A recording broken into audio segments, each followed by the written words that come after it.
Hello aspirants. So in today's class we'll start from the family chapter and we will go upwards the economic anthropology. तो 3 chapters करेंगे and in the next class we'll cover from the economic towards the language and then we will come towards the theories. ठीक है, चलिए. So the question is the household and domestic group. So these are the previous year question, एक बार देख लेना इनको. The household and the domestic group. So the household is an essential. देखो there are, जैसे आपके सिलेबस के अंदर लिखा हुआ है, फैमिली जो है वो इट्स एन इंस्टीट्यूशन. फैमिली के 2 वेरिएंट्स या फिर वेरिएशंस हैं होते हैं. The first is the house hold and other is the domestic group. Family को जो अगर हम एक यूनिवर्सल नोशन की बात करें या फिर हम अगर एक डेफिनेशन की बात करें, सो मर्डॉक ने दुनिया भर की जो फैमिलीज़ हैं, दुनिया भर की जो मैरिजेस होती हैं, उनके अंदर काम किया था. उन्होंने बिकॉज एक एटलस बनाने की, जो एक ह्यूमन एटलस है, उसको बनाने की जो है वो कोशिश की थी. तो वहाँ पे काम करते हुए वो मैरिज और फैमिली को जो है वो फैमिली को खास कर किस तरह से डिफ़ाइन करते हैं कि आपके पास फैमिली एक रिलेशनशिप है जिसके अंदर एक मर्द और औरत एक जगह के ऊपर रहते हैं और उनके बच्चे पैदा होते हैं जिनको सोशल लेजिटिमेसी मिलती है. इस तरह से मर्डॉक जो है वो आपकी फैमिली को डिफ़ाइन करते हैं. सो मर्डॉक की family it is very akin to the nuclear family in the western countries. ठीक है, अब यही जो न्यूक्लियर फैमिली है वेस्टर्न कंट्रीज़ वाली, इसके 2 वेरिएंट्स दिखाई देते हैं आपको, 2 वेरिएशंस दिखाई देते हैं. एक को हम कहते हैं हाउस होल्ड, दूसरे को हम कहते हैं डोमेस्टिक ग्रुप. हाउस होल्ड एक ऐसा वेरिएशन है जिसके अंदर हम लिविंग अरेंजमेंट के ऊपर ज़्यादा ध्यान देते हैं. जैसे for example Indian joint family according to Irawati Karve. Irawati Karve कहती हैं कि इंडियन जॉइंट फैमिली के अंदर एक फीलिंग ऑफ वननेस होती है. वो फीलिंग ऑफ वननेस कैसे आती है? क्योंकि एक छत है, ठीक है, रूफ है, एक आपके पास हर्थ है, चूल्हा है, और आपके पास जो है वो उसी के साथ एक देवी देवता की पूजा की जाती है, एक लैंड रिसोर्स को मैनेज किया जाता है, जिस वजह से आपके पास जो है वो एक फीलिंग ऑफ वननेस जो है वो यहाँ पे दिखाई देती है. On the other hand there is domestic group. Domestic group का मतलब है कि जब आपके पास रोज़मर्रा की ज़रूरतों के लिए आप कुछ ना कुछ हाउस हेल्प वगैरह रख लेते हो. तो बेसिकली हाउस हेल्प जो है वो आपके ऊपर डिपेंड कर रहा है क्योंकि आप उसको पैसे दे रहे हो, और जो आप है वो आप अगेन हाउस हेल्प के ऊपर डिपेंड कर रहे हो क्योंकि वो आपका काम करके आपको दे रहा है. ठीक है, सो इस तरह से आपके पास जो हाउस होल्ड है और जो डोमेस्टिक ग्रुप है, ये 2 वर्जन्स बनते हैं फैमिली के. ठीक है, इस चीज़ को समझ गए भाई. So household it's essential unit of society जिसके अंदर आप यू मे और may not be related by blood, marriage, adoption etcetera etcetera, लेकिन एक जो है वो feeling of oneness, emotional support की फीलिंग जो है वो आती है. Domestic group on the other hand, ये आपके पास जो है वो activities such as production, consumption, reproduction, ऐसे जो यूनिट्स हैं इनके अंदर जो है वो आपके पास ऐसे जो एक्टिविटीज़ हैं इनके अंदर जो है वो काम करता रहता है. ठीक है, सो यू मे और may not be related bye किन. ओके, तो इसी के ऊपर जो है वो हमने बात की है. इसी के अंदर on the basis of the composition and duration and stability आपके पास मेयर फोर्टिस का काम है. मेयर फोर्टिस ने डोमेस्टिक ग्रुप को समझाया है कि डोमेस्टिक ग्रुप जो है वो इट इज़, यहाँ पे मैंने जो है वो पॉलिन पीटर का काम लिखा है बोट्सवाना के अंदर, but again it is inspired और it is very much similar to the Meyer Fortes work. तो वो कहते हैं कि जो डोमेस्टिक ग्रुप है वो इंडिविजुअल्स की ज़रूरतों के हिसाब से जो है वो अपना लाइफ साइकिल बदलता रहता है. जैसे for example take the case of this family. तो इस फैमिली के अंदर जो है वो पहले आपके पास जो डोमेस्टिक ग्रुप है उसका सारा ध्यान जो है वो प्रोक्रिएशन के ऊपर रहेगा, बच्चे पैदा करने के ऊपर जो है वो रहेगा. फिर उसके बाद जो है वो यही आपके पास डोमेस्टिक ग्रुप जो है वो बदल जाता है. इसका ज़्यादा ध्यान जो है वो आपके पास इकोनॉमिक मेंटेनेंस के ऊपर हो जाता है. ठीक है। तो आपके पास जो है वो इस तरह से अलग अलग टाइम के ऊपर डोमेस्टिक ग्रुप के अलग अलग जो है वो फंक्शंस दिखाई देते हैं, और उन फंक्शंस के ऊपर जो है वो उनके अलग अलग जो है वो स्ट्रक्चर्स बनते रहते हैं। So that is the domestic group. ठीक है। सो कंपोजिशन अगेन डोमेस्टिक ग्रुप की जो है वो आपके पास बदलती रहती है। जैसे आपके पास रिसोर्सेज की प्रोडक्टिविटी, कंजप्शन और बाकी ज़रूरतें बदलती रहेंगी, उस हिसाब से जो डोमेस्टिक ग्रुप है वो बदलता रहेगा। ठीक है, जिसके अंदर मैंने डेविड श्नाइडर का वर्क जो है वो कोट किया है। ठीक है। तो इस तरह से डोमेस्टिक और हाउस होल्ड ग्रुप जो है वो दोनों चीज़ें सिमिलर भी होती हैं और दोनों के अंदर डिफरेंसेस भी होते हैं। जस्ट इसको एक बार रीड कर लीजिएगा, that will be more than sufficient. Then उसके बाद discuss the impact of urbanisation and feminist movements on family in India. Again मैं थोड़ा सा इसको समझा देता हूँ। पहले बात आती है अर्बनाइजेशन की। इंडियन एंथ्रोपोलॉजिस्ट ने अर्बनाइजेशन को इंडियन कंटेक्स्ट के अंदर जो है वो दो क्लासेस के अंदर बटे हुए हैं। पहली क्लास जो है, पहला स्कूल ऑफ थॉट जो इंडियन एंथ्रोपोलॉजी का है, वो अर्बनाइजेशन के चलते ये कहता है कि हाँ, अर्बनाइजेशन ने फैमिली के ऊपर एक इम्पैक्ट डाला है। बट दूसरा जो है वो ये कहता है कि अर्बनाइजेशन ने फैमिली का स्ट्रक्चर तो बदला है, लेकिन फैमिली के जो इथोस हैं, जॉइंट फैमिली सिस्टम के इथोस जो है वो बहुत रिजिलियंट हैं, वो बदल नहीं पाया है। ठीक है। ये जो लोग हैं जो मानते हैं कि आपके पास अर्बनाइजेशन ने फैमिली का न्यूक्लियाइजेशन किया है, इसके अंदर कुछ लोग जैसे फॉर एग्जांपल पेट्रिशा ओबराय का काम आ जाता है। ठीक है। तो ऐसे कुछ काम जो है वो आ जाते हैं। बट ज़्यादातर जो लोग हैं जो क्लासिकल इंडियन एंथ्रोपोलॉजी को बिलोंग करते हैं, जो पुराने लोग हैं, वो बेसिकली यही मानते हैं, जिसके अंदर AM शाह का नाम आता है, IP देसाई का नाम आता है, रामकृष्णन मुखर्जी का नाम आता है। इन लोगों का ये मानना है कि आपके पास जो फैमिली है, जो इंडियन जॉइंट फैमिली है, वो वैसे की वैसे जो है वो एथोस के अंदर स्टेबल रही है। ठीक है। जैसे for example urbanisation and family structure, AM Shah, RP Desai का मानना है कि आपके पास जो न्यूक्लियर फैमिली है, वो जो न्यूक्लियाइजेशन जैसे हमने वेस्ट के अंदर दिखाई देता है, वैसा इंडिया के अंदर जो है वो नहीं है।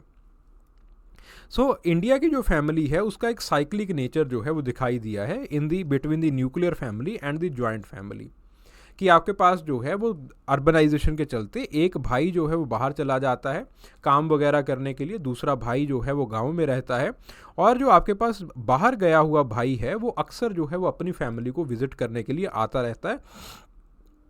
शहर के अंदर सिर्फ एक ठिकाना बनाता है रहने का। Shah emphasizes the resilience and the prevalence of the joint family in the urban settings also. Then उसके बाद जो है वो रामकृष्णन मुखर्जी, वो भी जो है वो आपके पास बंगाल के अंदर काम करते हैं। अगेन वो कहते हैं कि जो जॉइंट फैमिली इथोस हैं वो मेंटेन्ड रहे हैं। देन उसके बाद feminist movements and gender roles. ठीक है। So Leela Dube finds a significant shift in the gender roles in the Indian joint family due to the urbanisation. ये कैसे हुआ? ये ऐसे हुआ, लीला दुबे कहती हैं कि आपके पास उनको एजुकेशन का एक्सेस मिला है, विमेन को एम्प्लॉयमेंट का एक्सेस मिला है, जिस वजह से जो है वो आपके पास जो रिलेशनशिप है वो ज़्यादा एगैलिटेरियन हो रहे हैं। उसी के साथ लीला दुबे जो है वो दो बातें और करती हैं जो कि यहाँ पे नहीं लिखी गई। दो बातें वो करती हैं कि आपके पास जो अर्बन फैमिलीज़ हैं उनके अंदर there is a Devi Dasi syndrome that can be seen. Devi Dasi syndrome का मतलब क्या है कि आपके पास जो विमेन है उनके ऊपर डुअल जो एक बोझ है वो पड़ गया है, देवी बनने का भी, कि उनको स्ट्रांगली जो है वो अपने आप को मैनिफेस्ट करना पड़ता है, और घर के काम काज भी जो है वो एक सर्वेंट की तरह काम करने पड़ते हैं। ठीक है। तो आपके पास जो है वो एक डुअल बर्डन उनके ऊपर जो है वो पड़ता हुआ दिखाई दे रहा है अर्बन सेटिंग्स के अंदर। उसी के साथ लीला दुबे जो है वो एक और चीज़ कहती हैं कि आपके पास और वो चीज़ जो है वो नेशनल फैमिली हेल्थ सर्वे के अंदर भी दिखाई दी है। ठीक है। तो नेशनल फैमिली हेल्थ सर्वे जो रीसेंट राउंड हुआ था उसके अंदर भी ये दिखाई दिया था कि आपके पास ज़्यादातर अभी भी जो हाउस होल्ड्स हैं वो आपके पास जो है वो मेजरली दे आर पैट्रियार्कल, उसको जो है वो एक मैन ही लीड कर रहा है। सिर्फ आपके पास आई थिंक उन्होंने 11% का कुछ निकाला था, बहुत मिन्यूट जो परसेंटेज थी वो निकाली थी कि जिसको जो है वो इफेक्टिवली फीमेल जो है वो लीड कर रही हैं। ठीक है। तो अगेन जो है वो लीला दुबे कहती हैं कि शिफ्ट हो रहा है, बट अगेन आपके पास ज़्यादातर जो है वो मेल की ही चलती है। जो विमेन का जो एक फैमिली के अंदर जो एक हम देखते हैं दमन के बारे में बात करते हैं, वो जो है वो चल रहा है। उनकी सेक्सुअलिटी के ऊपर जो है वो रिस्ट्रिक्शंस वैसे की वैसे ही रही है। ठीक है। तो इसके अंदर जो है वो पेट्रिशिया ओबराय जो है वो आपके पास बात करती हैं that urbanisation coupled with the global media. इसके अंदर जो है वो बेसिकली लव और मैरिज के रिगार्डिंग जो परसेप्शन है वो लोगों का चेंज हो रहा है, and due to this the individualism it is going to get promoted. Then उसके बाद बात आती है the urban influences on the extended family household. So R Gandhi ने बेसिकली अगेन आपके पास जो नेटल किंग है और आपके पास urban natal kings among the urban resident, उसके अंदर उन्होंने दिखाया है कि अगेन हम सोचते थे कि अर्बनाइजेशन के कारण जो है वो किनशिप नेटवर्क टूटेगा, लेकिन इसके चलते जो है वो आपके पास अर्बनाइजेशन के कारण जो किनशिप नेटवर्क है इमोशनली ये और ज़्यादा स्ट्रेंथन हुआ है। ऐसा क्यों हुआ है? बिकॉज अगेन अर्बनाइजेशन के चलते जो है एक feeling of the emotional alienation वो भी बढ़ गया है लोगों के अंदर। तो आपके पास वीना दास जो है वो अगेन वही जो है वो पॉइंट आउट करती है कि आपके पास जब हम किनशिप की बात करते हैं तो किनशिप नेटवर्क स्ट्रेंथन होने का एक कारण ये भी है कि against the urban poverty it acts like a buffer. ठीक है।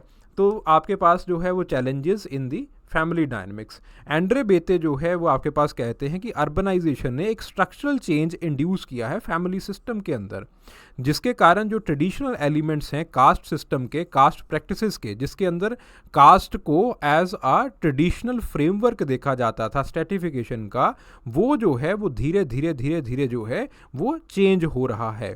ठीक है। देन उसके बाद जानकी अब्राहम, उन्होंने केरला के अंदर काम किया लव मैरिजेस में। तो आपके पास जो है वो अगेन जब जेंडर रोल्स चेंज कर रहे हैं it is leading to the tension among the family and the gradual transformation जो है वो आपके पास किनशिप स्ट्रक्चर्स का हो रहा है। ठीक है। देन उसके बाद जो है वो economic and social changes, Karve, Srinivas, Khare, इन सब का ये मानना है कि एक इम्पॉर्टेंस डोरी का जो है वो बहुत बड़ा है अर्बन मैरिज अरेंजमेंट्स के अंदर। ठीक है। लोग जो है वो कैश डोरीज की तरफ जो है वो बढ़ रहे हैं। तुलसी पटेल जो है वो फिर से यही बात जो है वो कहती हैं कि सोशल स्टेटा के अंदर जो है एक छोटी फैमिलीज़ का ट्रेंड बड़ा है, बट इसका मतलब ये नहीं कि जॉइंट फैमिली टूटा है। ठीक है जी।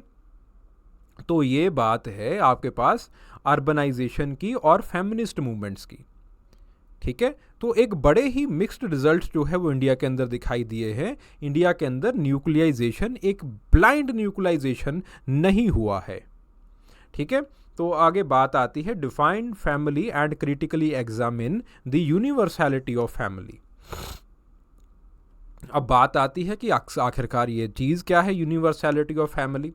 जैसे मैंने स्टार्टिंग में समझाया कि मुर्डॉक भाई साहब ने फैमिली को एक ग्रुप की तरह समझाया था जिसके अंदर एक कॉमन रेजिडेंट होता है, आपके पास एक औरत और मर्द की शादी हो जाती है, उनका रिप्रोडक्शन होता है, सोशली लिजिटिमेट बच्चे पैदा होते हैं, और ये औरत और मर्द जो है वो इन बच्चों का ध्यान रखने के लिए आपस में इकोनॉमिकली कोऑपरेट करते हैं।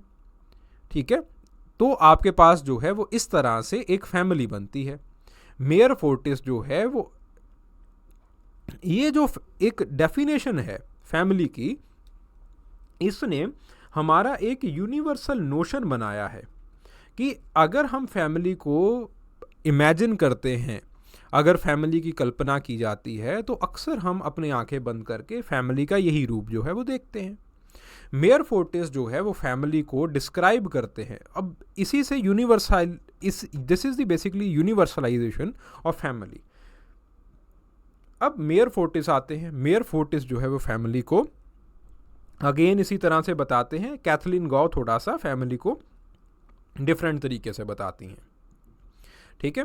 सो देयर आर सर्टेन एंथ्रोपोलॉजिस्ट जो कि आर्गू करते हैं कि फैमिली जो है वो इस तरह की दिखाई देती है। ठीक है। तो उनके अंदर जो पहला नाम है that is obviously GP Murdock. GP Murdock कहते हैं कि 250 से ज़्यादा सोसाइटीज़ को मैंने स्टडी किया है और मुझे ऐसी ही फैमिलीज़ दिखाई दी। ब्रॉन्सा मलिनोस्की वो कहते हैं that the nuclear family it is universal, क्योंकि बहुत अच्छे तरीके से जो बायोलॉजिकल रिक्वायरमेंट्स हैं, जो सोशोलॉजिकल रिक्वायरमेंट्स होती हैं बच्चों की, उसका जो है वो ध्यान रखा जा सकता है। देन उसके बाद क्लॉड लेवी-स्ट्रॉस एक फ्रेंच एंथ्रोपोलॉजिस्ट हैं। उन्होंने जो है वो बताया है that the families they arise due to the incest taboo, ठीक है, और because incest taboo it is universal, तो ऐसी फैमिलीज बनी भाई साहब। देन उसके बाद जो है वो आपके पास रॉबर्ट लुई जो है वो again challenge these earlier views and some views, some family forms as primitive. So he argues that all the societies they have some form of the family structures, but there are many variations. फिर उसके बाद there are anthropologists जो कि कहते हैं कि ऐसा जो है universality of family it is not true. सबसे पहले बात आती है एडमंड लीच की। एडमंड लीच कहते हैं कि आपने सोसाइटी को अच्छे तरीके से समझा नहीं, फैमिली को अच्छे तरीके से समझा नहीं। सो एडमंड लीच कहते हैं कि फैमिली जो है वो आपके पास it is not independent, it is interdependent upon the network of the relatives and non relatives in the non western societies, it is not self sufficient at all. तो इसका मतलब क्या है कि आपके पास किनशिप पहले है, अगर किनशिप अपना स्ट्रक्चर बदलती है तो फैमिली का स्ट्रक्चर भी बदला जाता है। देन उसके बाद जो है वो डैमलर जो है वो अगेन इस यूनिवर्सैलिटी ऑफ न्यूक्लियर फैमिली के नोशन को क्वेश्चन करते हैं। वो कहते हैं कि आपके पास ऐसी बहुत सारी, जैसे केबूत्स हैं, जैसे आपके पास चाइना के कम्यून्स हैं, ऐसे बहुत सारी सोसाइटीज़ हैं जहाँ पे चाइल्ड रियरिंग जो है और सेक्सुअल रेगुलेशन जो है वो जॉइंट फैमिली या फिर न्यूक्लियर फैमिली का मुद्दा नहीं होता है। चाइल्ड रियरिंग के लिए अलग स्ट्रक्चर्स बनाए जाते हैं। डेविड श्नाइडर जो है वो अगेन अमेरिकन ब्लैक्स के अंदर जो है वो काम करते हैं और यैप्स के अंदर काम करते हैं। उन्होंने कहा that the kinship it is more crucial and symbolic system, ठीक है। तो आपके पास जो है वो किनशिप ज़्यादा इंपॉर्टेंट होती है रादर देन द फैमिली, और आपके पास बहुत सारी फैमिली हैं, they are made upon the perspective of love, they are not made on the perspective of marriage and on the perspective of blood. इसके एक तीसरा पर्सपेक्टिव भी आता है, लव का पर्सपेक्टिव, जिसके ऊपर फैमिलीज बनती हैं, जिसके ऊपर किनशिप नेटवर्क्स बनते हैं, सोशोलॉजिकल यूनिट्स बनते हैं, ठीक है। देन उसके बाद सिमिलरली रॉडने नीधम ये भी जो है वो इसी तरह से बताते हैं कि आपके पास जो हमने फैमिली का डेफिनेशन दिया है it is in the western definition, ये जो है वो आपके पास again it is not there और मे और not be there in the traditional families. Then उसके बाद कास्ट वेस्टर्न, अगेन उन्होंने क्वीर फैमिलीज़ के ऊपर काम किया। उन्होंने कहा कि आपके पास नॉन ट्रेडिशनल चोजन फैमिलीज़ भी बन सकती हैं, ठीक है जी। तो इसके अंदर हमने नायर्स का जो है वो आपके पास एग्जाम्पल लिया है। एक बार इस नायर्स के एग्जाम्पल को अच्छे तरीके से पढ़ लीजिएगा बिकॉज शॉर्ट नोट यहाँ से पूछा जा सकता है। फिर उसके बाद बात आती है is family a social institution और नॉट। एक देखिए, एक संस्थान के अंदर चीज़ें क्या क्या होती हैं। संस्थान ड्यूरेबल होता है, संस्थान के अंदर स्टैंडर्ड पैटर्न होता है, लोगों के रोल्स एंड रिस्पॉन्सिबिलिटीज़ होते हैं, and then there is a collective recognition, ठीक है। लोग एक दूसरे को रिकॉग्नाइज करते हैं, सोशल सैंक्शंस के बारे में पता होता है, अगर वायलेशंस होती हैं तो पनिशमेंट्स होती हैं, ठीक है। फैमिली के कुछ ऐसे ही ड्यूरेबिलिटी, कलेक्टेड रिकॉग्निशन, ये सारा कुछ जो है मिलता है।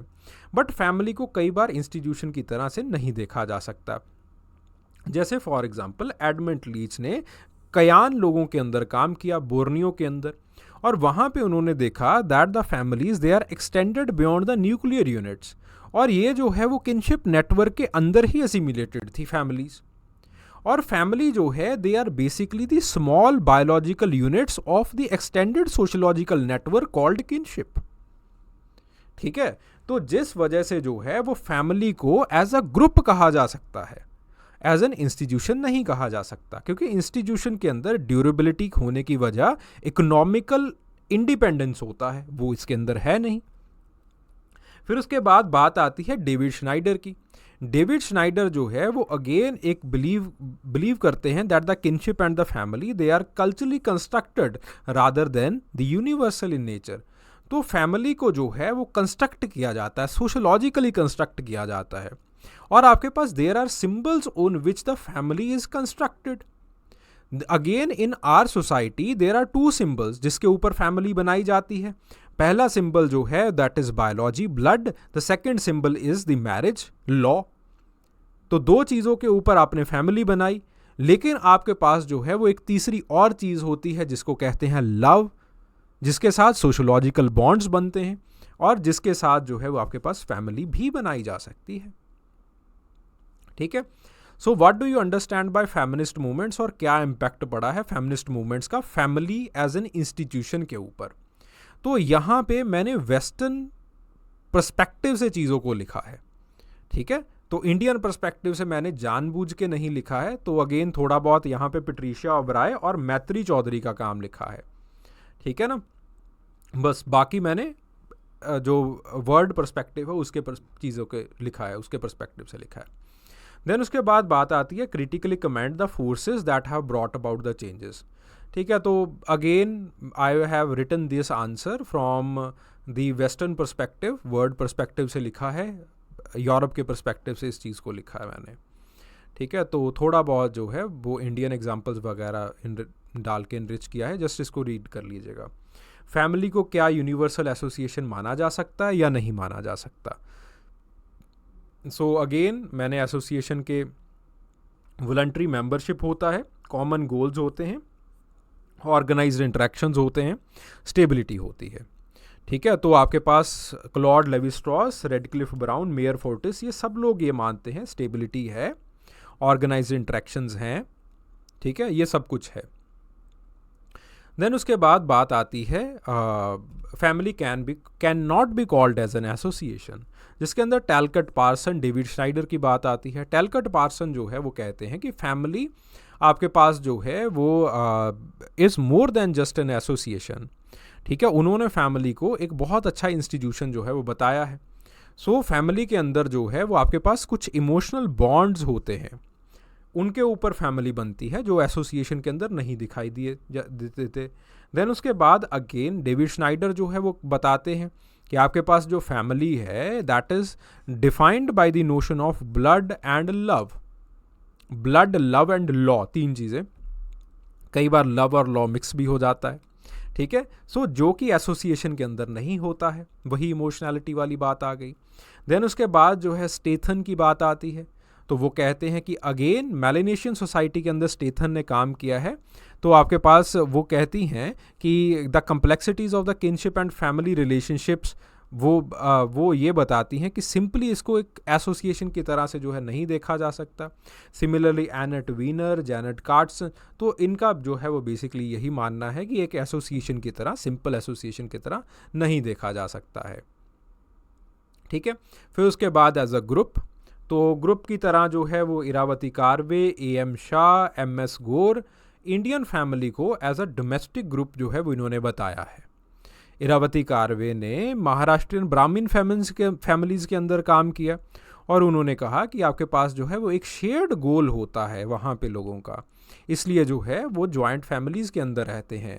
Because of their collective participation, एक देवी देवता की पूजा होती है, एक चूल्हे से खाना बनता है जिस वजह से पैसे बचते हैं, रिसोर्स शेयरिंग, वही चूल्हे से खाना बनना, डिसीजन मेकिंग के लिए एक अथॉरिटी मिल जाती है आपको, इसलिए एक प्राइमरी ग्रुप की तरह जो है वो फैमिली काम आती है।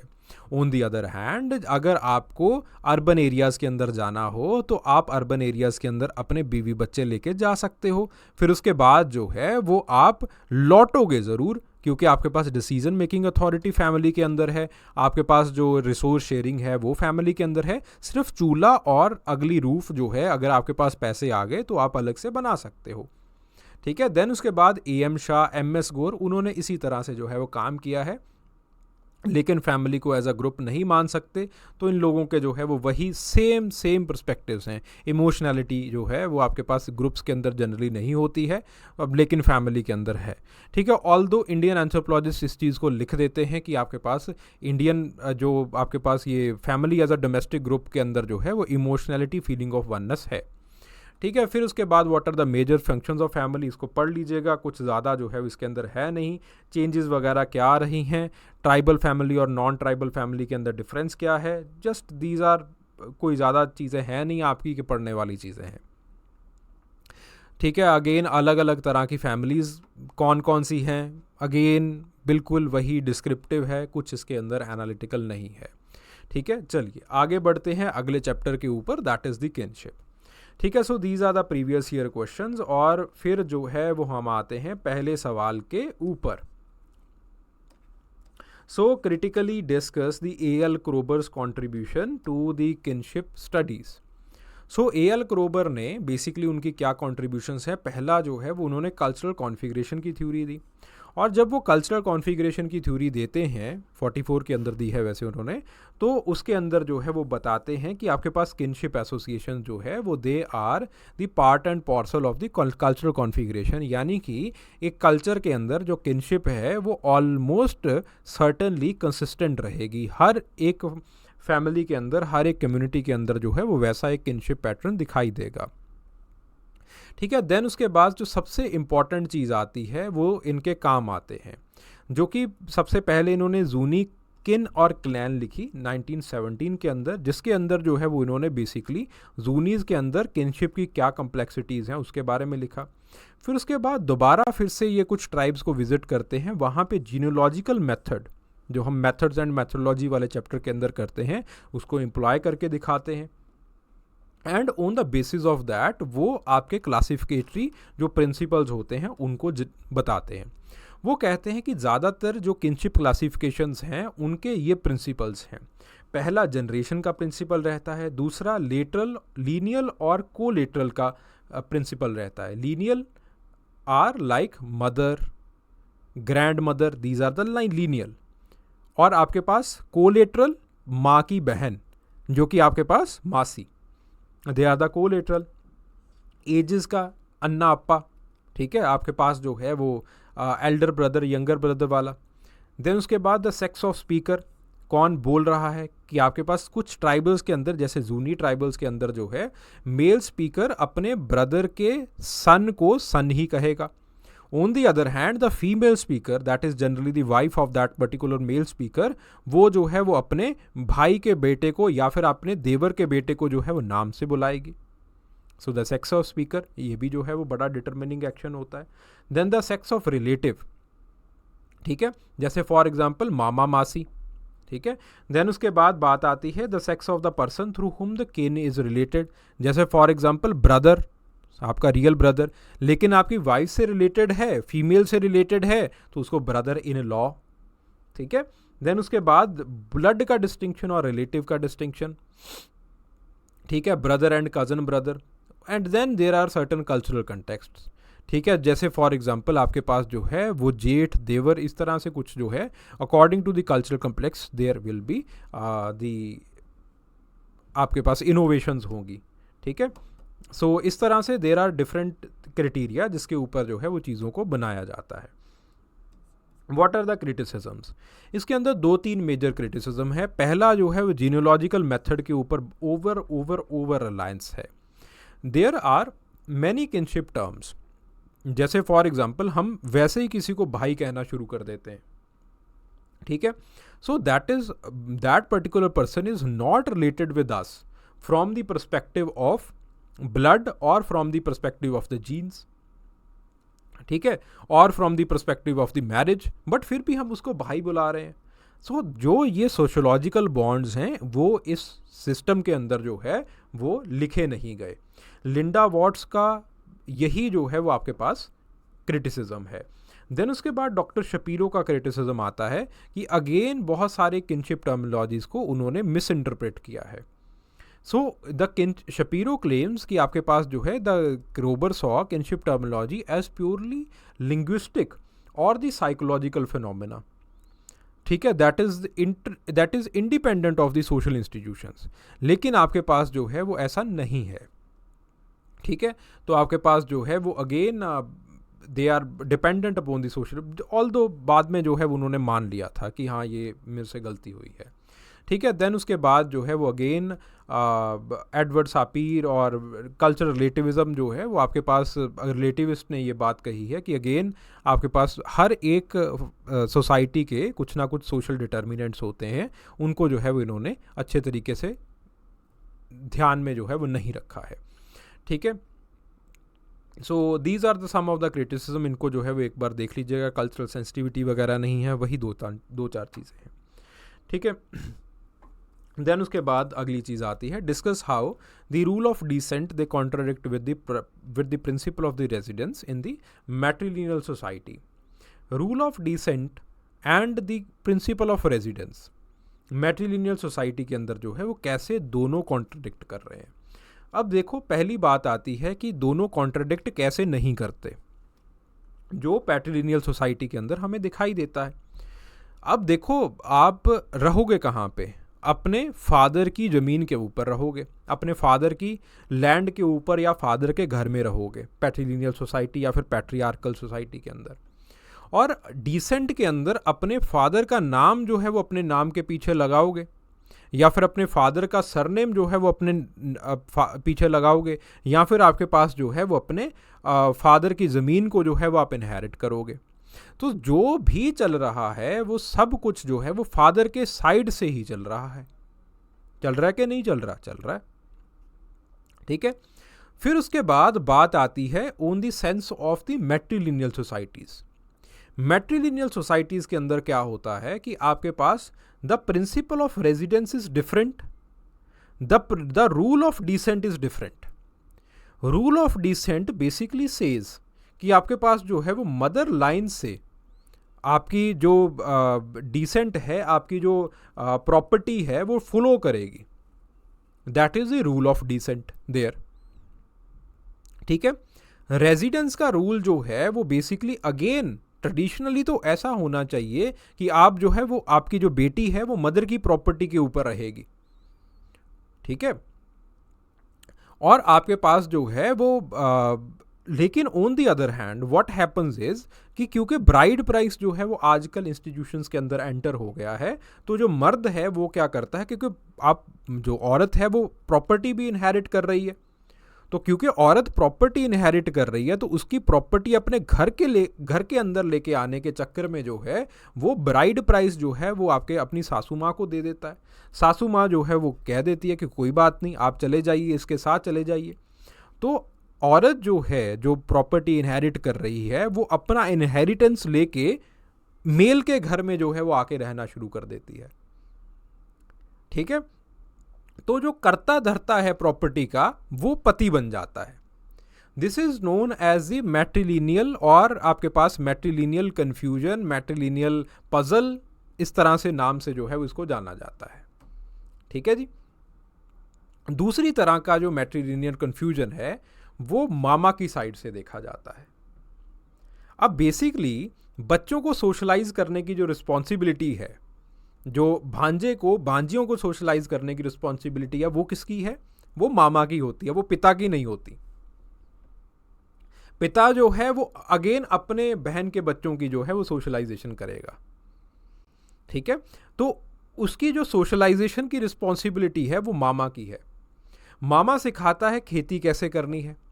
ठीक है। मामा जो है वो बच्चों को अच्छे तरीके से मैनर्स वगैरह सब कुछ वही सिखाएगा, लेकिन उसके बाद मामा इनहेरिट नहीं करेगा, या फिर मामा के बच्चे जो है वो इनहेरिट नहीं करेंगे प्रॉपर्टी को। प्रॉपर्टी कौन इनहेरिट करेगा?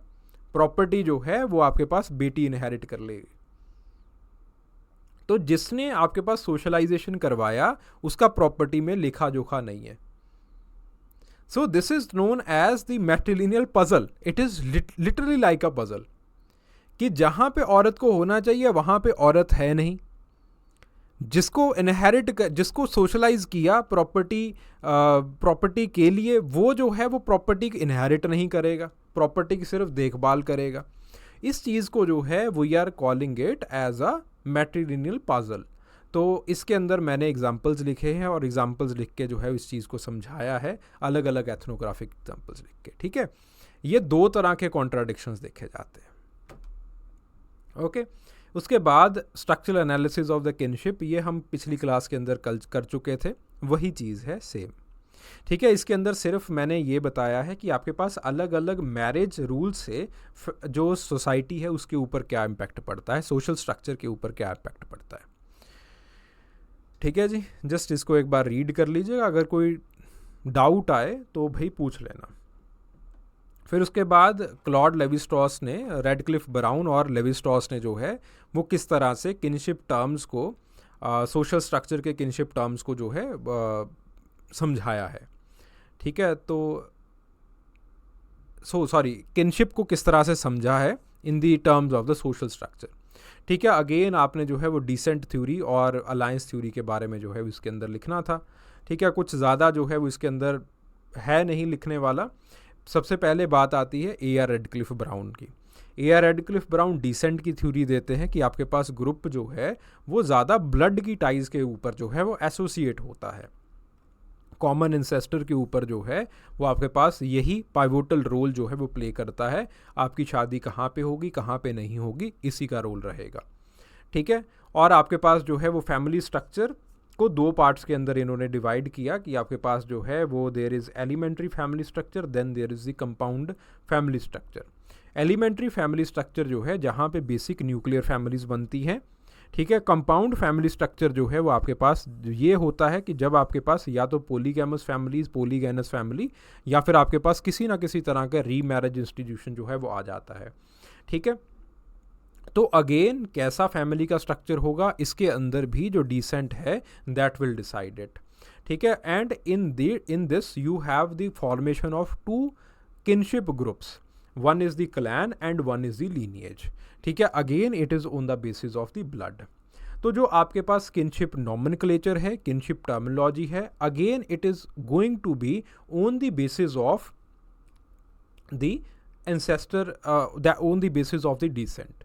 ठीक है, जैसे फॉर एग्जाम्पल आपके पास in the British context the uncle, it is universally used for both the maternal and the paternal uncle.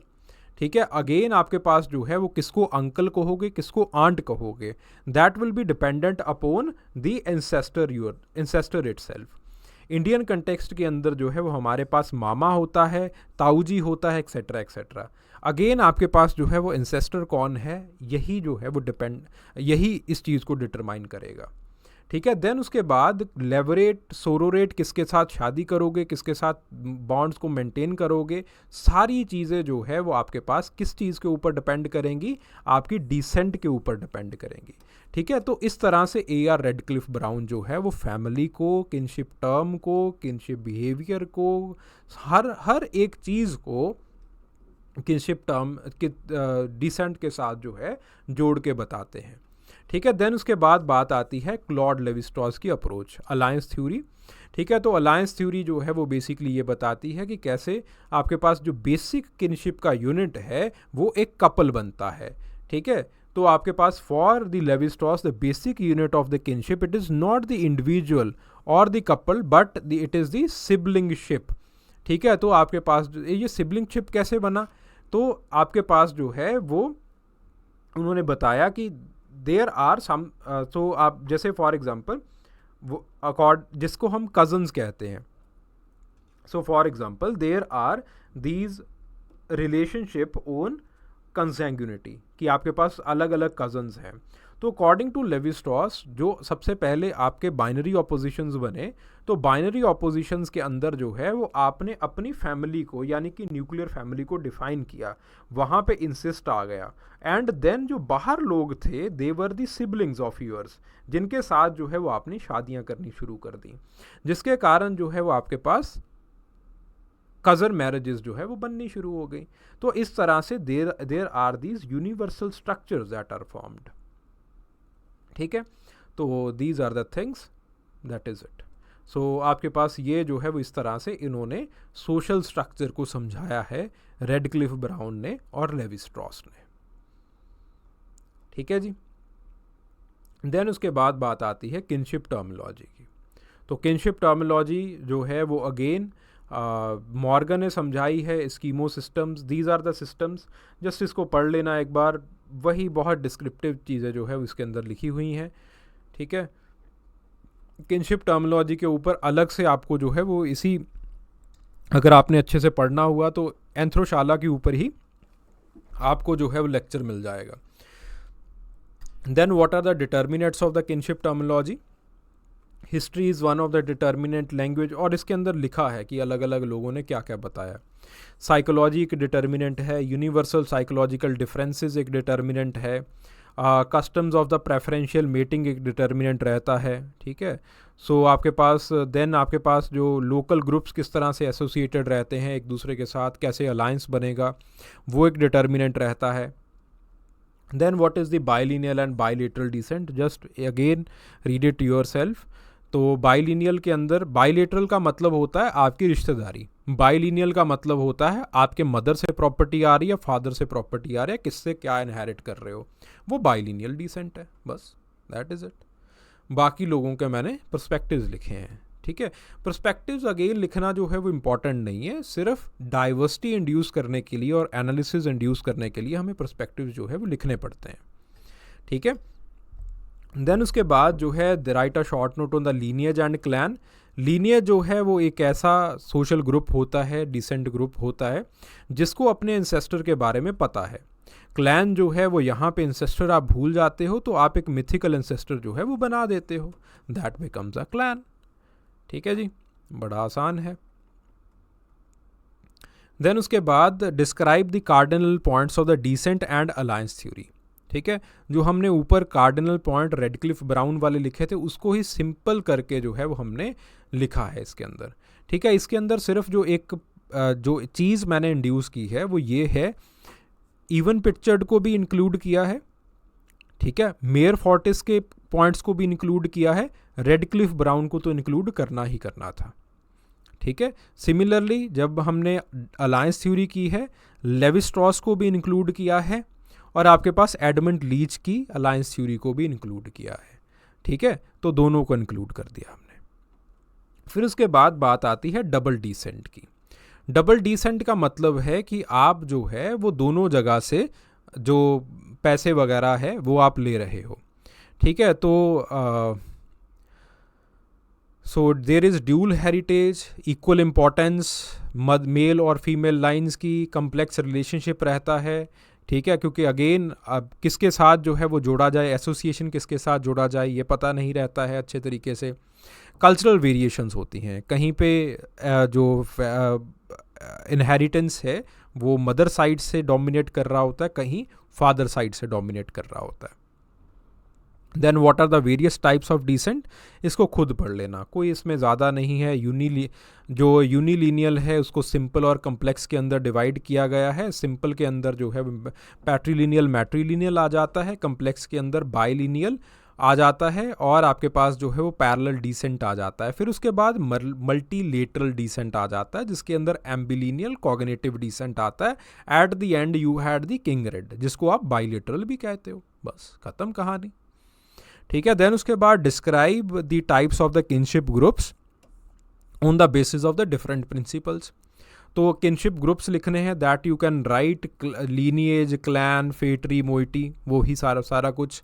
अब बात आती है प्रिंसिपल्स.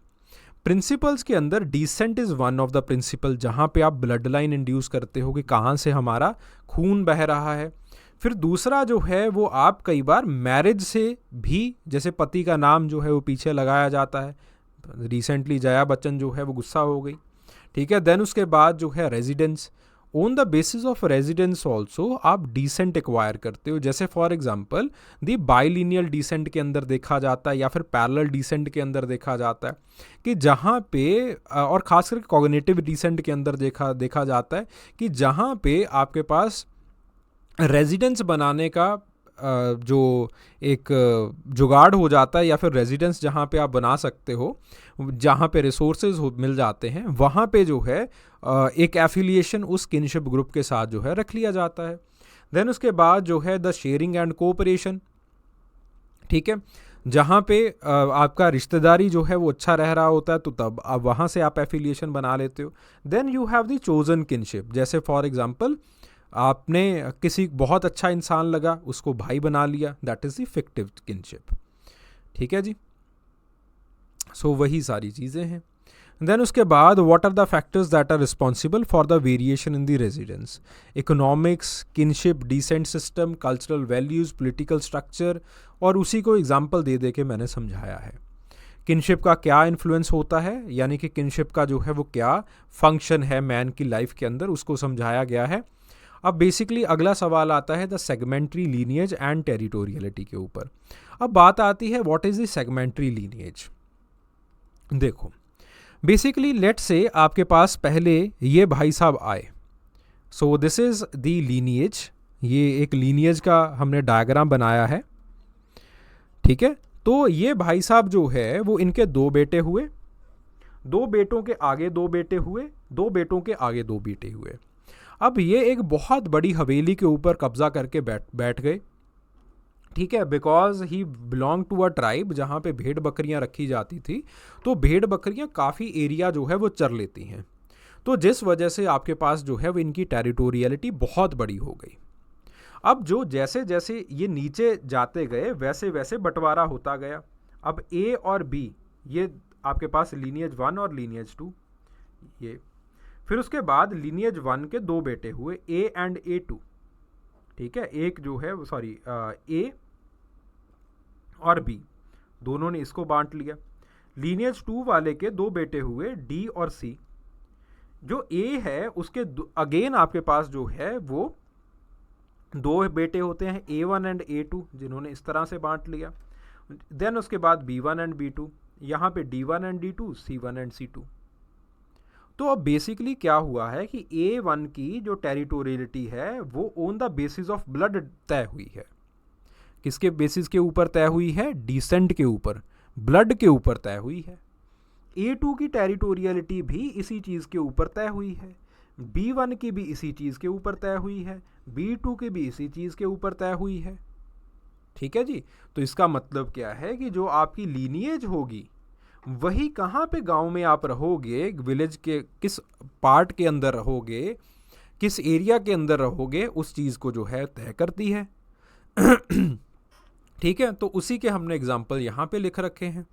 नुआर के अंदर ये चीज़ देखी जाती है, तलिंसीज के अंदर ये चीज़ देखी जाती है, तिव्स के अंदर ये चीज़ देखी जाती है। दैट इज़ इट, ठीक है। देन उसके बाद अगला सवाल, explain the salient features of the descent and the alliance theory, discuss the relevance and analysis and relevance to the analysis and understanding of the social structure.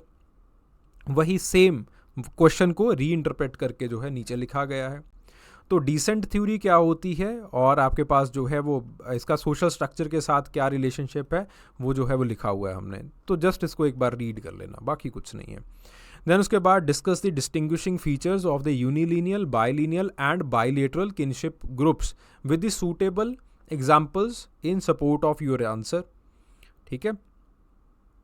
So again आपके पास अलग अलग groups को जो है वो हमने with the help of the case studies etcetera लिखा है, ठीक है। देन उसके बाद what is the kinship system, तो उसको जो है वो यहाँ पे लिखा गया है कि क्या होता है, ठीक है। So kinship terms and kinship behaviour, ठीक है। तो आपके पास अलग अलग किनशिप टर्म्स होती हैं जिसके रिगार्डिंग अलग अलग बिहेवियर जो है वो निकल के आता है। तो जैसे फॉर एग्जांपल आपके पास जो है kinship terms, they are based upon gender, they are based upon lineality, consanguinity, affinity etcetera etcetera, ठीक है। तो इसके रिगार्डिंग जो है वो आपके पास ये बिहेवियर्स निकल के आते हैं। The first behaviour it is the avunculate. Avunculate का मतलब क्या होता है कि जो मामा है, चाचा नहीं मामा, जो मामा है वो आपके पास जो है वो बेसिकली आपको सोशलाइज करेगा, ठीक है। तो अगेन ये जो बिहेवियर है it is marked by the high degree of respect and obligation. Then उसके बाद बात आती है एमिटेट। एमिटेट जो है वो अगेन आपके पास पैटर्नल अंकल की तरफ जो है जो आपका रिलेशनशिप रहता है, दैट इज़ द एमिटेट, ठीक है। तो आपके पास जो है वो एमिटेट बिहेवियर, सो आप कई बार जो है वो एमिटेट behaviour in the matrilineal society ये उल्टा भी हो जाता है, ठीक है। देन उसके बाद बात आती है काउवेड। काउवेड बिहेवियर इज़ कि जब आपके पास अगेन यू मिमिक तो नहीं किया जाता है, बट आपके पास काउवेड का मतलब होता है कि जब आप जो है वो जैसे जब चाइल्ड बर्थ होता है तो जो हस्बैंड है वो भी कुछ व्रत वगैरह रखता है, उसको जब पीड़ा हो, उसकी वाइफ को पीड़ा हो रही होती है तो वो भी जो है वो उसी व्रत वगैरह को रख के पीड़ा को महसूस करने की कोशिश करता है। ठीक है, तो अगेन काउवेड रिस्ट्रिक्शंस जो है वो again these are specific activities जो कि बॉन्ड किसके बीच में बनाती हैं, सास के बीच में और दामाद के बीच में बनाती है। देन अवॉइडेंस ससुर और बहू के बीच में, जोकिंग रिलेशनशिप जीजा साली के बीच में। ठीक है, so these relationships they are important for the kinship solidification. ठीक है, so then what is the kinship structure, क्या जो है वो आपको सोशल स्ट्रक्चर के बारे में बताता है। So what is the functional importance of the kinship in anthropology, same. ठीक है, so this is our kinship chapter. ठीक है, देन उसके बाद जो है वो बात आती है इकोनॉमिक एंथ्रोपोलॉजी की। सो इकोनॉमिक एंथ्रोपोलॉजी, सो पहला क्वेश्चन है, सो इकोनॉमिक एंथ्रोपोलॉजी हम अगले सेशन के अंदर ही करते हैं। ठीक है, और चलिए, थैंक यू वेरी मच। ठीक है, so from the next session we will start with the economic till we will finish the religion. ठीक है, रिलीजन और लैंग्वेज। ओके, चलिए, थैंक यू वेरी मच।